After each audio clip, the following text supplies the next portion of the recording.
Hello and welcome to the follow-up video on how to build a Google site for your science classroom or department. In this video, I'm going to go through how to edit your Google Sites template to share resources, and then I will show you an example of a site that I created for my classroom to use during the remote learning. To learn the basics of how to change the theme, customize your header and logos, insert pages and subpages, preview, share and publish your site, then please watch the part 1 video.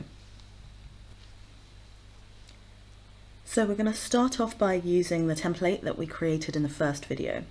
Just as a note, it's not essential to create your own template to begin with, so if you would like, you can use one of the templates in Google Sites or start from a blank site and follow this tutorial from here.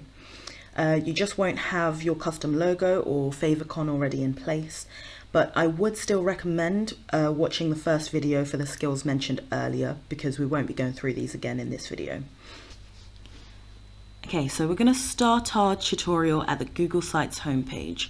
From here we can see all the Google templates in the template gallery, and we can also see the sites that we have editing access to at the bottom. The template that we created in the last video is the example template, so I'm going to open that up.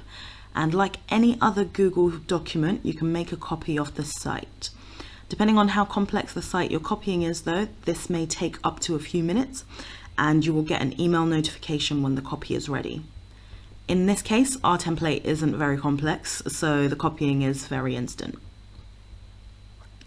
The first thing I'm going to do is use the buttons to navigate people to the right pages from the home page. To add a button to your page, you need to go to the Insert tab on the right and scroll down to Add a Button.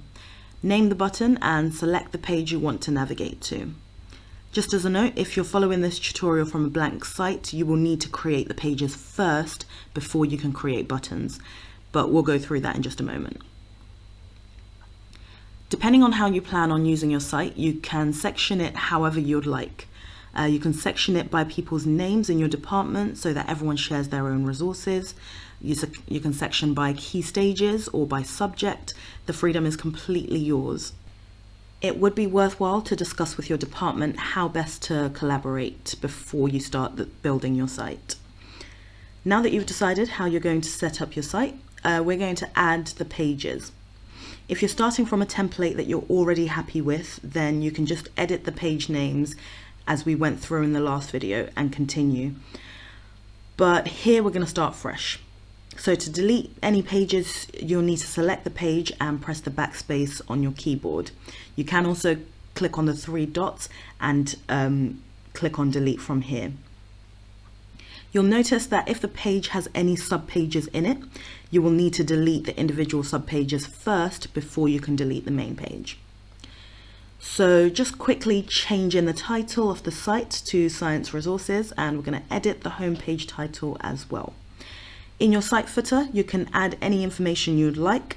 One nifty trick I've recently used is to add buttons to the pages that you always want users to have access to in the footer so that you can easily navigate these.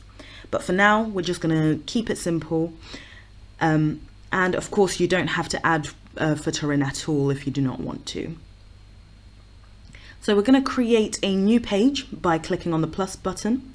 For my example site, I'm going to split this site by key stages. So I'll name this first page Key Stage 3. Notice again that changing the title on the page does not change the title in the navigation. So on the right hand side, you're seeing the title as it will show up in the navigation bar. This allows you to have a longer title in your heading on the page than the title that you have in the navigation bar. If you do want to change the title in the navigation bar though, then you'll need to click on the 3 dots and change the page name under Properties. Next, we're going to add a subpage to the Key Stage 3 Resources page. So we'll click on the 3 dots and create a subpage, and the first unit we're going to add is Forces, so we'll name this page Forces. For a big collaboration, I again would suggest deciding on a template for each page so that there's consistency in the content being uploaded. So I'm creating this example site to collaborate resources with other teachers. So what I want is for each tile to have the learning resource to be used, the title of the lesson, some teacher's notes, which will include equipment that needs to be used, and any relevant web links or worksheets. Again, this is where you'll need to decide as collaborators what you want to be included in each tile so that you can have that consistency.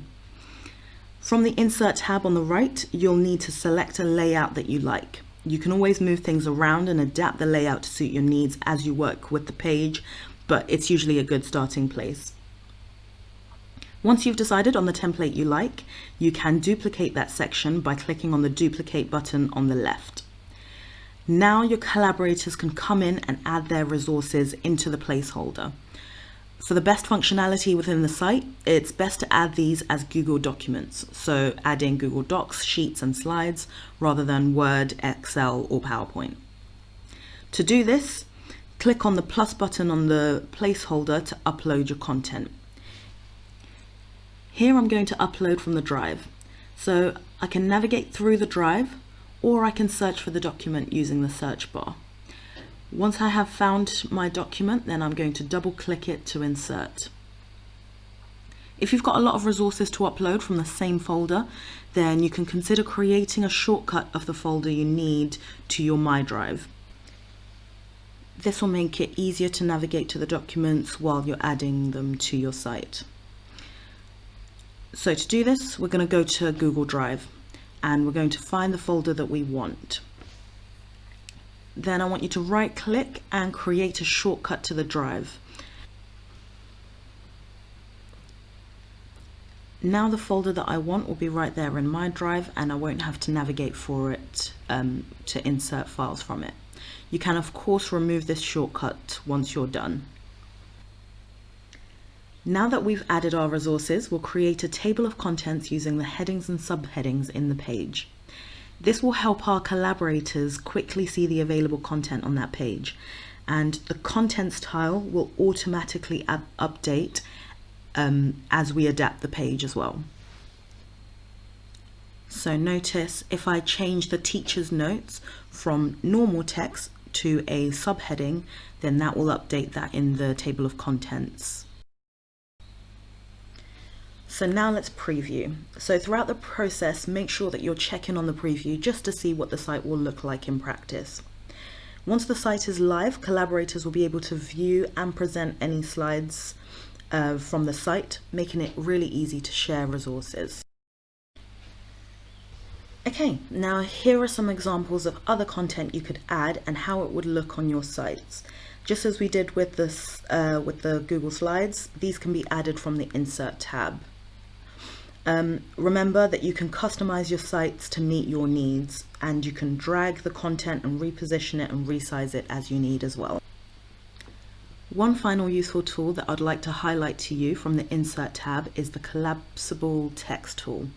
You can use this for your teacher's notes to hide extra information, or if it's a student site, I like to use it to conceal the answer.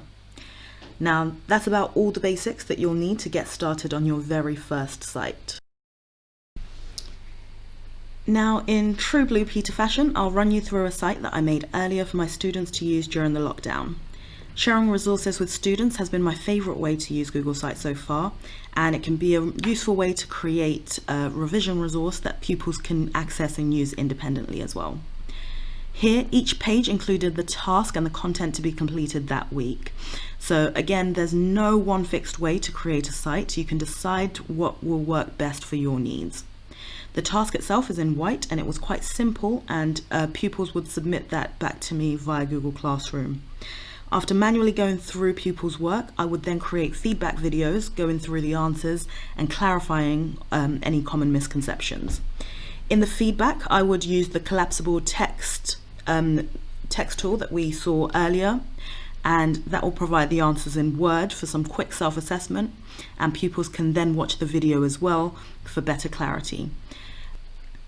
These videos I uploaded from my drive in the same way that we uploaded the Google Slides earlier. The final thing I want to show you in this site is the embedded web pages. Now, if you use the embedded tool in your insert tab, you can also add web pages like this one. If the web page supports it, you can insert the whole page and it will add, and Google Sites will embed a dynamic web page so that your students can stay in that site for all of their tasks. I did this with BBC Bitesize and some other good sites that I found as well. Okay, and that's about all I've got for you for today. Thank you so much for watching. Hope you found it useful and have an amazing day.